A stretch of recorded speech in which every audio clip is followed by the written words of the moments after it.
that left dozens stranded in the cold. And later on the NFL trade deadline that is nearing, will the Packers make any major moves this time around? And our World News Corner. All this and more here on Titan TV News. From the Titan TV studios on the University of Wisconsin Oshkosh campus, this is Titan TV News. Bringing you the stories that matter to you. From the campus, the community, and beyond. Student-made, student-produced. This is Titan TV News, live at 4. Welcome to Titan TV News. I'm Caitlin Smith. A rally occurred in Omaha, Nebraska, in an airfield on Tuesday night, with many supporters for President Donald Trump. Hundreds of the supporters walked over 3 miles and were left in the freezing cold for hours. Many of the supporters walked to buses and others were transported in ambulances. A total of 7 people were transported to hospitals and were suffering from many different conditions. The Omaha Police Department stated that a total of 30 people were contacted for medical reasons. However, the Omaha Airport Authority was unsure of these given numbers, stating that 6 occurred throughout the event of the rally, but they could not confirm whether people were taken to the hospital due to the cold temperatures. The temperature in the area at this time was in the 30s, but had a low of 27 degrees with wind chill. The rally at the Eppley Airfield resulted in people waiting hours in line to enter and congested parking lots full of crowds when people attempted to leave. The event had ended at 9 p.m., but the last person to leave was there 3 hours later at 11:50 p.m. The Nebraska State Senator, Megan Hunt, tweeted that buses were unable to return for transports due to the snow and cold temperatures. The Biden campaign has since responded about the event. An image that captures President Trump's whole approach to this crisis.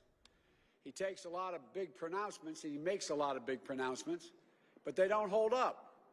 He gets his photo op and then gets out. He leaves everyone else to suffer the consequence of his failure to make a responsible plan. It seems like he just doesn't care much about it. And the longer he's in charge, the more reckless he gets. It's enough. It's time to change.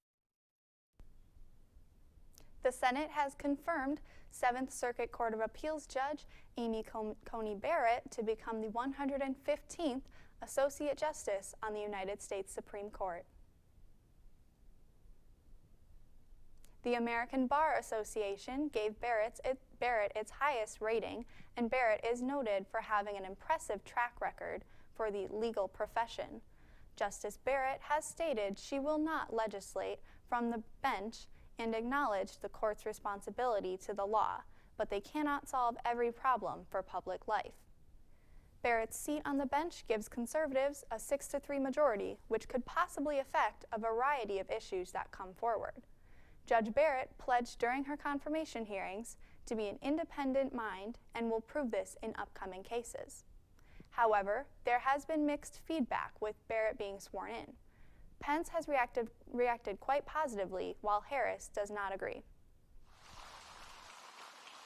Just like the late Justice Ruth Bader Ginsburg was a trailblazer. She broke ground for women in the law. I have every confidence that Judge Amy Coney Barrett will inspire an all-new generation. To push through and cram through a nomination of someone while the American people are voting, like literally we're not even talking about election season or election year. Tens of millions of people have voted. I think that the last number I saw was over 50 million people had voted or when the confirmation went down last night. Right? And the majority, by the way, of the American people are saying, let us choose who will be the next president of the United States, and let that person choose who will fill a lifetime seat on the highest court in our land that was previously occupied by the great Ruth Bader Ginsburg. When we come back, stand the T-Rex and voting in Wisconsin. Stay with us.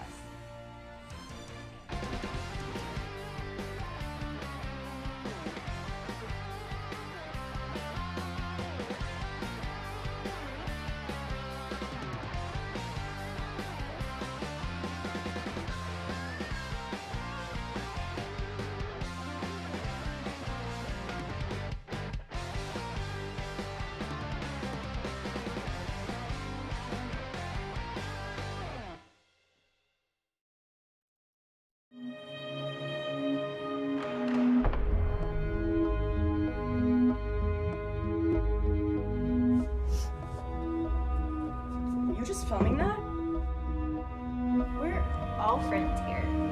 Speak for yourself, Mango. We still have another minute till commercial. You're not going to die.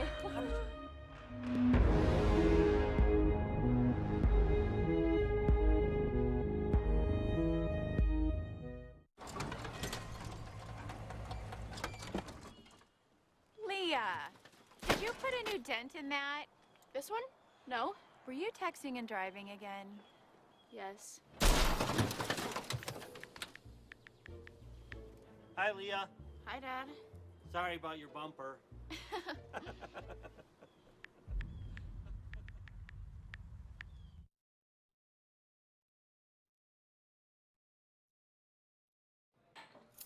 What do you think you're doing, Kevin? Was just gonna drive home.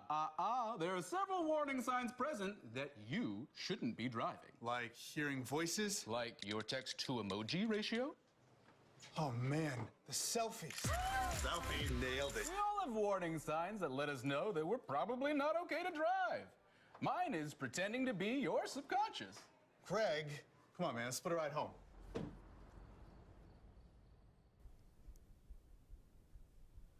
Welcome back to Titan TV News. I'm Caitlin Smith with your state news. Last week in Amro, Wisconsin, a woman was found dead in her home along with a man who was visiting her. The woman's husband, Andrew Clark, was charged Wednesday with two counts of intentional first-degree homicide and 1 count of attempted mutilation of a corpse. Clark made his first court appearance on Wednesday and is set to be in court for a preliminary hearing on November 4th. Election Day is just 4 days away. UW Oshkosh encourages students to exercise their right to vote and will hold polling sites for students living in the Oshkosh residence halls on November 3rd. While in past years voting has taken place in Reeve Union, due to COVID-19 circumstances, the location was changed to Kolf Sports Center, Gyms A and B. If you are a student off campus, refer to myvote.wisconsin.gov to search for your polling location.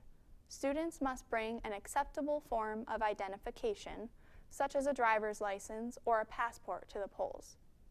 Your Titan ID is not an acceptable form of photo ID. If registering on Election Day at the polls, you must bring proof of residence. This can be printed off in Titan Web in the Student Center page, and it is stressed by the university for students to stay safe, wear masks, and promote social distancing while at the polls. Earlier this month, a well-known T-Rex fossil named Stan was sold for $31.8 million to an unknown buyer. Stan's last known home was at Christie's Auction House in New York City, where the auction took place. With a full fossil that has been used for scientific research and enjoyed by many spectators, it became evident to paleontologists across the globe that this piece of history is now lost. Joseph Fredrickson, the director of the Weiss Science Museum at UW Oshkosh Fox City's campus, displays a skull replica of Stan and plans for a spring reopening with new exhibits. Joseph Peterson, vertebrate paleontologist and professor at UW Oshkosh campus, discusses with Titan TV News the importance of having access to the real Stan fossil.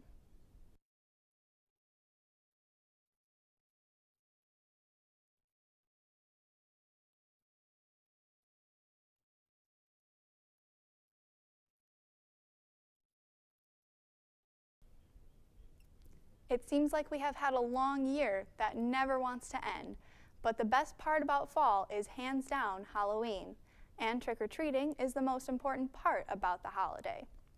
In the city of Oshkosh, we are still having trick-or-treat hours. This year's trick-or-treat will be from 4 to 7 p.m. Saturday evening. It is recommended that the kiddos, as well as their parents, practice social distancing, and if a face mask is not already part of their costume, to make it part, so you can be a hygienic Elsa or a cowboy who is also a doctor. When we come back, World News Corner. Stay with us.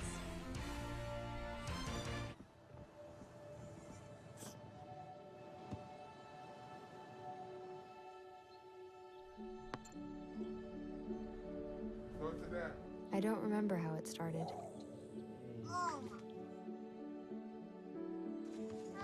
Our back and forth. Victory. Fumble. Repeat. It always came back. Dad!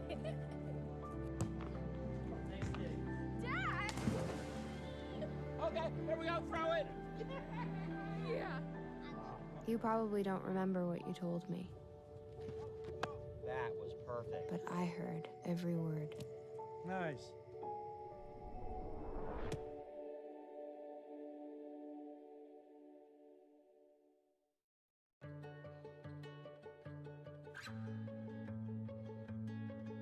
I feel like her heartbeat is like same speed as mine.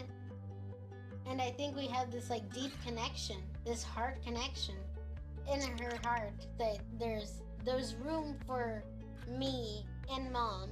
When I'm holding her, it makes me feel calmer. It's a sensory thing. It's a thing with Asperger's. She's really good with Anya. I've seen adults react to my daughter when she has meltdowns like she's from a different planet. And this little animal just sat next to my child and was just like, you know, it's gonna be cool. She's my superhero. Good job, kitty cat. When we adopted Lucky, we discovered all the wonderful things that make her unique. Lucky's a little bit of a lot of things, but mostly she's pure love.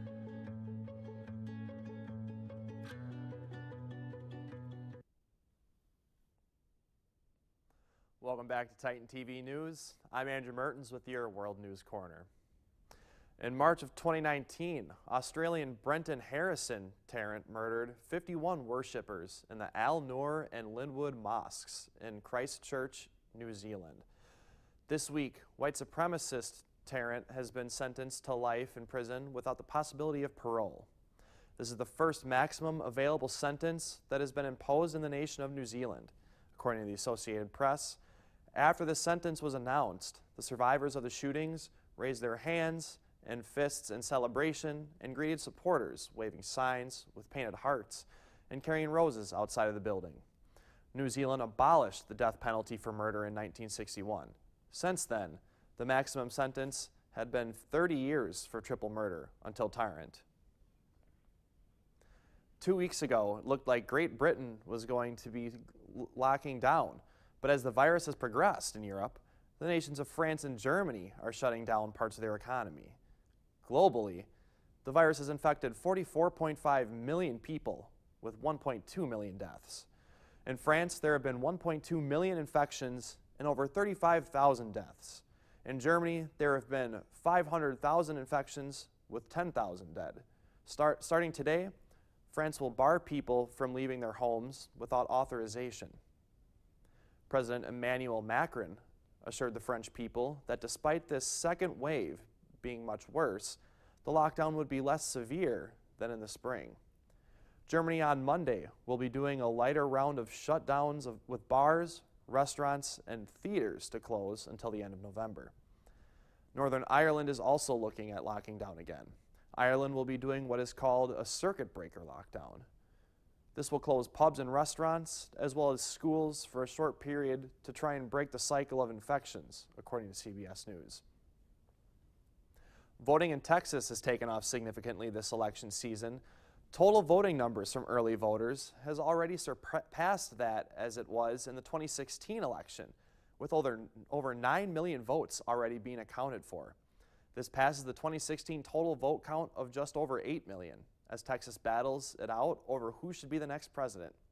This pleases Democratic followers, who have been very vocal about their support for the mail voting, where many Republicans have called it a sham system that could potentially have fatal outcomes for the election. President Trump himself has ripped the system, even going as far as to refute the election results afterwards if it does not favor him due to the mail-in system. Although a few cases of finding mail ballots full of votes have been found in dumpsters and mail trucks across the country and locally, many Americans are still turning to the newer system, casting their votes in ahead of time. Regardless of whether voting by mail is the right way or not, The case in Texas has shown that more people are coming out to vote this time around, a trend that we could see all across the country next Tuesday.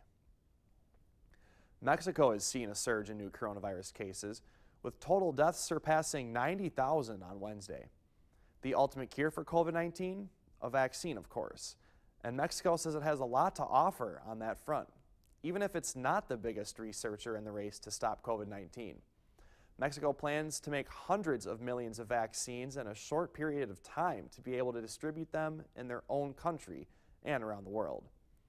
The proverbial cart has been put before the horse, as Mexico has the manufacturing power to make millions of vaccine doses without a vaccine. And when we come back, I'll be taking a look at sports with the most recent Packer win and some COVID-19 trouble in the World Series. Stay tuned.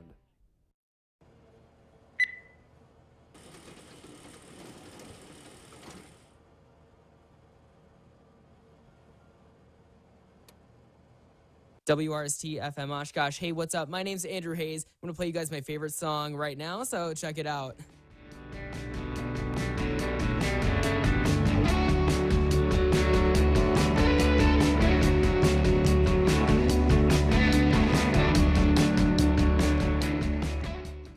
Number one, it looks good on a resume to be involved. Number two, it gives you something to do. But number three, it really does give you those connections on campus. It's a great way to come out and have some fun with your friends, playing basketball, playing football, playing soccer. That community is a great way for students to get to know. Studies show that students get a higher GPA and have a better chance of graduating from college. Download the Titan Connection app. It lists all the various events that are going on campus. Just going to events and getting to know people that way. Get involved. Be a Titan.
Hello and welcome back. I'm Andrew Mertens here again for your sports update.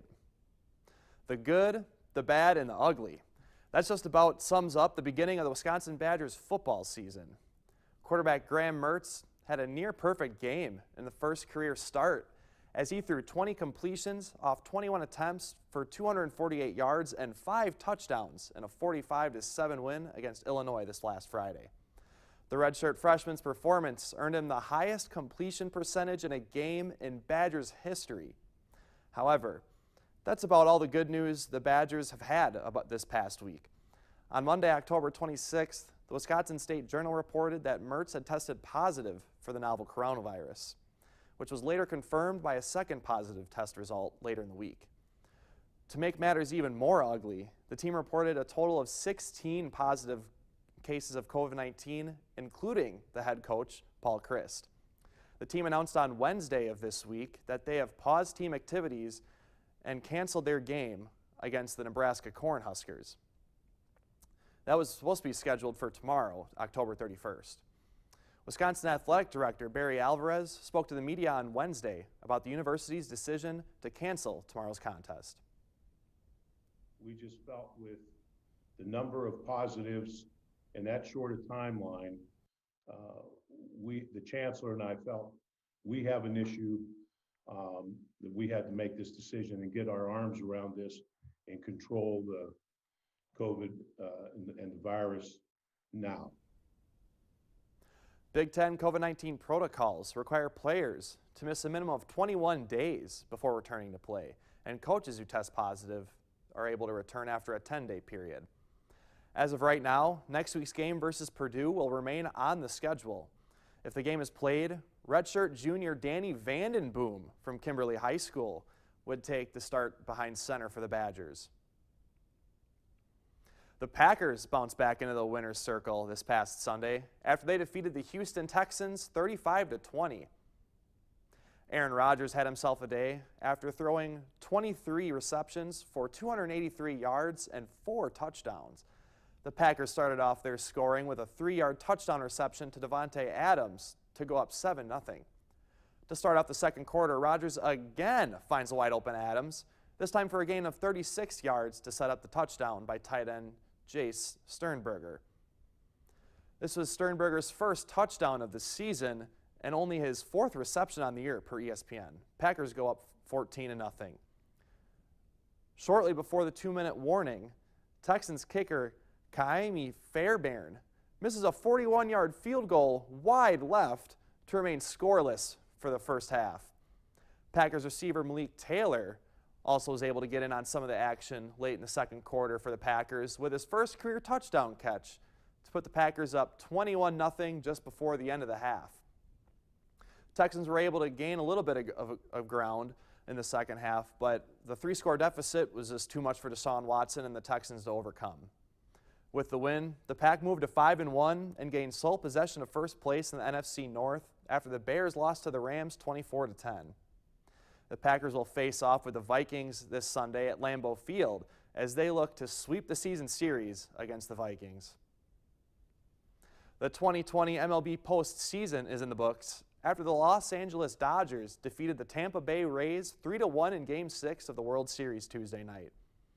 Mookie Betts had his way with the Rays pitching staff after going 2 for 4 with a double in the 6th inning and then a solo home run in the 8th inning for the team's 3rd run.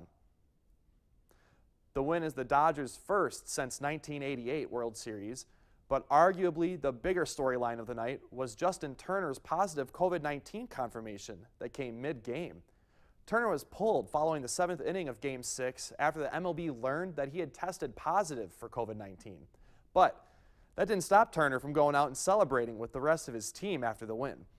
The MLB Commissioner's Office said on Wednesday that a full investigation will be underway after Turner violated league protocols when he went to celebrate on the field. According to ESPN, Turner refused instructions from security to leave the field, which the MLB said risked the safety of others. Turner was initially wearing his mask, as you saw in the video, when he returned to the field, but he later took it off for the photo ops. ESPN also says Turner is subject to discipline under an agreement between the MLB and the Players Association on health and safety protocol. But there is nothing that specifies the range of penalties. And when we come back, Halloween is upon us. Stay tuned.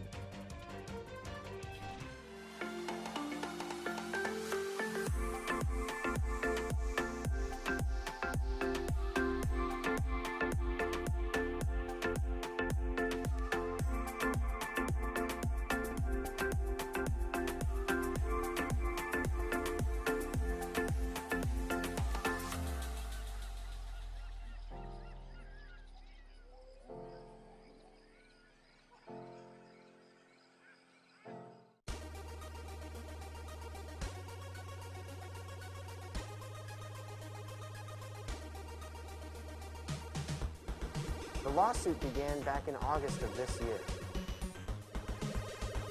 The reviews for Squadrons have been relatively mixed. Wait. I'm close on this Doom thing. Nope, show's over.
Joseph Peterson, vertebrate paleontologist and professor at UW Oshkosh, the Oshkosh campus, discusses with Titan TV News the importance of having access to the real Stan fossil. The Stan Tyrannosaurus rex specimen is pretty well known to most vertebrate paleontologists that study dinosaurs, especially T-Rex. It's one of the better specimens of Tyrannosaurus rex, and ever since it's been on display in the early 90s, it's something that scientists who look at T-Rex have studied. I'm very familiar with it and have actually included elements from Stan into my own research on T-Rex. Depending on what you're doing the research on, sometimes you need to look at the actual fossil itself. So we have casts of Stan kind of all around the world, but the original specimen itself is still very important. Everybody wants to have a T-Rex in their museum, if not the whole thing, at least a skull, and it's one of the most widely available specimens. There are other T-Rex specimens out there, and we'll be studying those too, and we still have some casts of Stan, of course, that we will have access to. And we're going to wait and see what happens with this particular specimen. And we'll go out and do more field work and keep trying to find new things to help us, learn more about our planet's history. Yeah, ultimately, as of this point, we're viewing this as a loss to science. For Titan TV News, I'm Rachel Bartlemy. Halloween is tomorrow, but what are Americans doing during these COVID-19 holiday times? Well, spending is down from over $10 billion to just over $8 billion this time around during the shopping season, with many adults choosing standard costumes, such as vampires and witches. Baby Yoda and Marvel's Avengers are also popular among children. Many young adults are also staying in this spooky season, binging horror movies, TV shows, and also having virtual costume contests in place of in-person ones.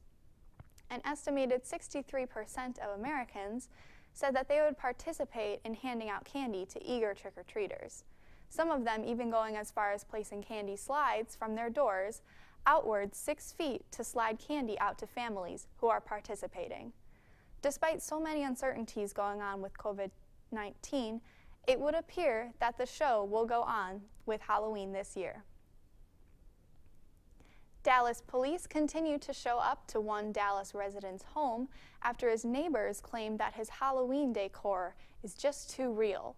Local artist Steven Novak has had the authorities called on his residence 3 times now in the month of October alone. He has had several bloodied up bodies, body bags with blood, weaponry, and other forms of horrific entertainment covering his yard and residence. Despite authorities being kind-spirited about the whole thing, some of them even sitting in on some photos with his work, are beginning to wonder when his neighbors will let up. Novak says he plans to not wrap up his work and that he will continue to impress. The UFC had one of its most dominant and popular fighters retire this past weekend. Lightweight champion and undefeated Russian Sambo master Khabib Nurmagomedov capped off his MMA career in impressive fashion with 3 title defenses under his name. Khabib entered the contest at UFC's famed Night Island in Abu Dhabi against #1 ranked contender Justin Gaethje. The fight lasted all of 2 out of the 5 rounds, with Khabib displacing his world-famous grappling abilities, securing 2 of his patented takedowns before finishing Justin via submission due to a triangle chokehold. After the fight, an emotional Khabib spent some time in the center of the cage, on his knees crying over the loss of his father, who also died of COVID-19 complications. That's all we have for you tonight here with Titan TV News. Thank you for joining us. Again, I'm Andrew Mertens alongside is Caitlin Smith. Thanks so much for tuning in. Now presenting a show by